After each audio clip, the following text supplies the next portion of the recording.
I mean, Hamilton Beach, I guess that's a decent brand. If you were to get like a KitchenAid, it would have a nice glass container and a much stronger motor, and it would cost a fortune. And those, like the Vitamix, I think, is supposed to be like one of the best blenders. Those are like $300 or whatever. So for $10, it does the same stuff. All right, so for our chilies, this was one of the ingredients that I couldn't get at my local Indian grocer. This recipe is calling for Kashmiri chilies.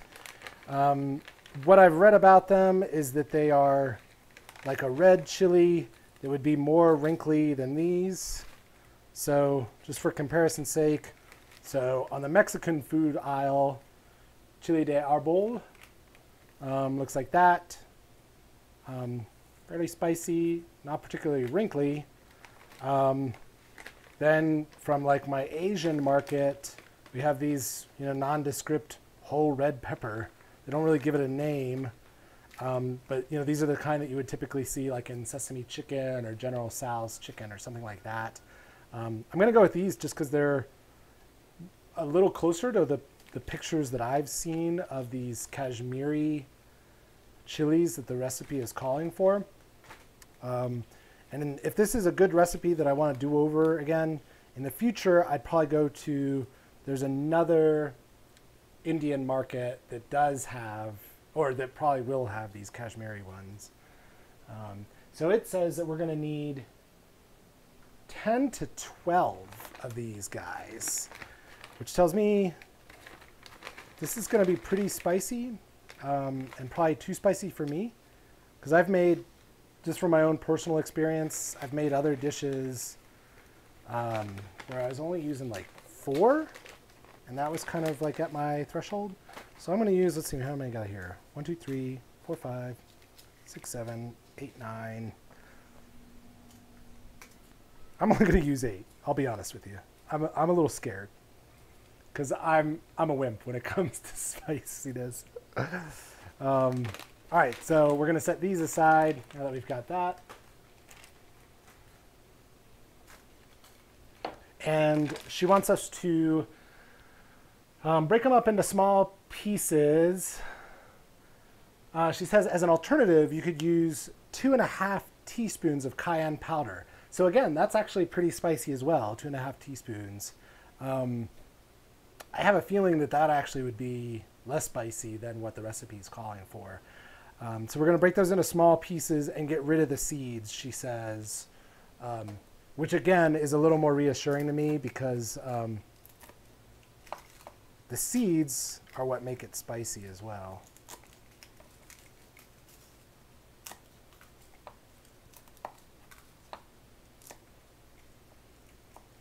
Oh, it's hot, too hot, mama. Gotta run for shelter, gotta run for shade. I don't remember the words to that Kool and the Gang song well enough, but that's what this made me think of. It does look rather spicy. So set these other things aside for a minute here.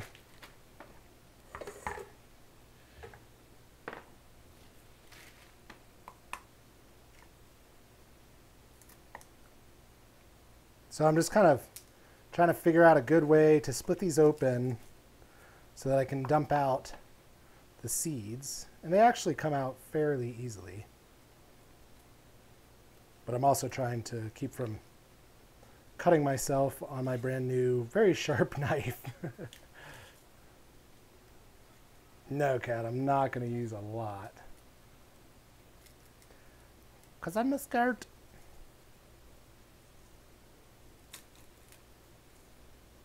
You know what? I can probably, these are so brittle, I have a feeling I can just cut them all the way. And it should be fairly easy to dump out these seeds. Oh, it's hot, too hot, lady. Gotta run for shelter, gotta run for shade.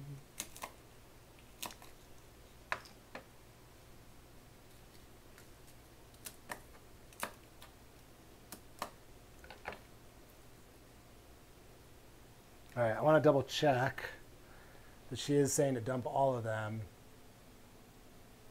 Ah, she does say deseed the chilies and do a half quantity if you want.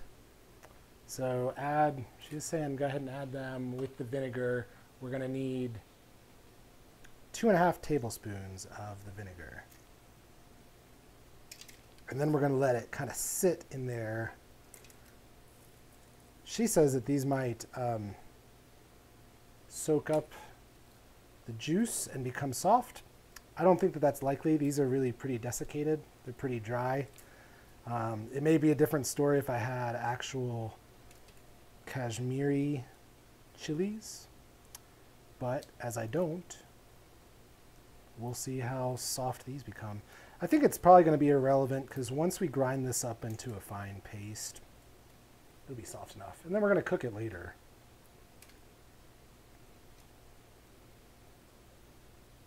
I probably should have written down how many of those I did.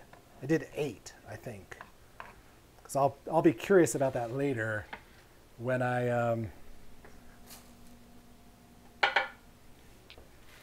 evaluate how spicy it is compared to my weak spiciness threshold. I'm going to wonder like, oh, okay, how much could I get away with? So I'm going to try to remember. I did 8 of those Asian spices. All right, so 2.5 tablespoons. How's it going, Potek? Welcome back. Glad to see you in the chat. Randomly.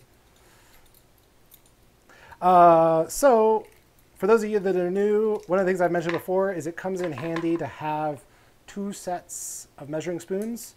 It just makes, you know, prep time go a lot more quickly because inevitably you're going to get all these dirty and then you've got to go over, wash them so that you don't cross-contaminate your spices, get your paprika and your cumin and stuff like that. So it is nice to have 2.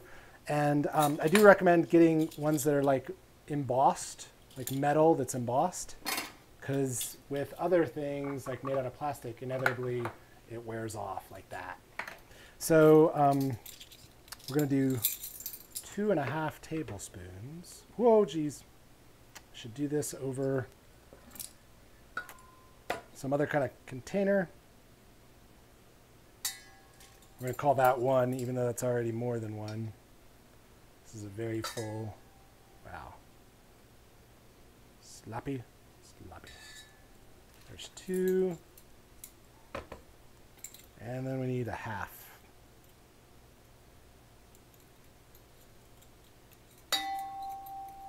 Boom. I think these are all just teaspoons. If I remember correctly though, 2.5 teaspoons makes up 1 tablespoon. Does that sound right to you guys? So I'm going to do 1.25 teaspoons. I'll look for confirmation in case anyone does actually know that. I'm fairly confident that that's right. 2.5 teaspoons in 1 tablespoon. So if we take half of that, it would be 1.25 of the teaspoons. There we go. So we got our vinegar percolating.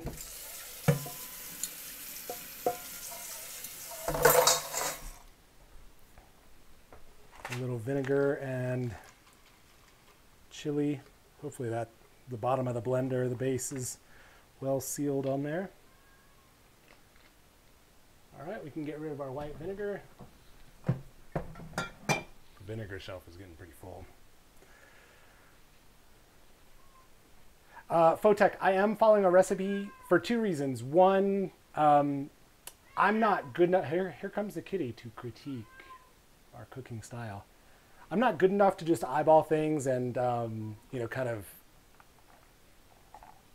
you know, play it by ear. I know really creative, experienced cooks can do that. So that's one reason. The second reason would be that a lot of these recipes that I'm making on the stream are recipes that are new to me. And so I'm kind of following them to the letter, and then I record like, oh, I would have liked it with more vinegar or more chili powder than the recipe called for. Or like in the case of the vegan recipe that we're making later this week, I've made it many times. Yeah, is that right? Okay. Cat would like some attention. What's that? Yeah? You could hear that, right? It's not time for her dinner yet, although she would claim otherwise. So anyways, yeah, then on the next time I make this recipe, if it's good enough, I would be a little looser with how closely I follow the recipe. But yeah, like that one we're making later this week, I've kind of tweaked that a good bit to do it how I like it. I actually, in general, use twice as much kale as they call for. They don't even call for kale. They just say some amount of greens, and I like twice as much. But yeah, so this is a new recipe for me. We'll see how it goes. Yeah, that's one of the more vocal kitties you'll come across, Ducky. You know, Kat, I know that's what she wants the attention, but what I've read is that I'm supposed to ignore her when she's doing that. As long as she has all her needs met. She has access to her kitty litter box. She has food and water. So, all right, so next we need our cloves, star anise, mustard, and cumin. All right, so, and this is going to be whole cumin rather than what you typically get at the store is ground cumin. So you'll have to look more specifically for the seeds. You can see they're nice little long seeds. They look kind of like elongated sunflower seeds. It's calling for whole cloves. I don't really understand why, because I would think if we're going to turn this into a puree, we'd want to smash up those whole cloves anyways in a mortar and pestle. All I have is ground cloves, so we're going to use ground cloves. I'm going to try and approximate. She says to use 5 cloves. You know, cloves are pretty small, so I'm going to do what I think would probably be probably a quarter of a teaspoon. I would think would approximate 5 cloves. I'll pop this lid off. Try and scrape that off, and then I don't really need to be as precise and scrape that off because I'm just kind of estimating what would be the right amount of cloves as it is.